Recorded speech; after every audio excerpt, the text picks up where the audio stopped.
মাগরিবের ফরজ নামাজের পরে একটি দোয়া পড়ুন এবং ফলাফল নিজ চোখে দেখুন। কোন ব্যক্তি যদি মাগরিবের ফরজ নামাজের পরে এই ছোট্ট দোয়াটা পড়তে পারে, আল্লাহ পাক রব্বুল আলামিন ওই বান্দাকে বিপদ আপদ থেকে হেফাজত করবেন। শুধু তাই নয়, আল্লাহ পাক রব্বুল আলামিন তার উপরে 10টি নেকি আল্লাহ পাক রব্বুল আলামিন তার আমলনামায় দিয়ে দিবেন। আল্লাহ পাক রব্বুল আলামিন তার 10টি গুনাহ মাফ করে দিবেন।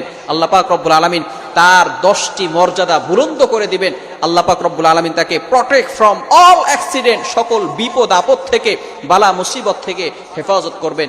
বড় বড় রোগ থেকে আল্লাহ পাক রব্বুল আলামিন ওই দিন তাকে হেফাজত করবেন। আল্লাহ পাক রব্বুল আলামিন অ্যাক্সিডেন্ট থেকে তাকে হেফাজত করবেন। আপনাকে যদি ঘরের ভিতরে আগুন লেগে যায়, আগুন লাগা থেকে আল্লাহ পাক রব্বুল আলামিন আপনাকে হেফাজত করবেন, যদি খালি আপনি একটি আমল করতে পারেন। শুধু তাই নয়, আল্লাহ রাসূল সাল্লাল্লাহু আলাইহি ওয়াসাল্লাম বলে দিয়েছেন, সারা রাত ধরে ওই বান্দার জন্য ফেরেশতারা আল্লাহ তাআলার কাছে দোয়া করতে থাকবে। শুধু তাই নয়, 4 জন গোলাম আজাদ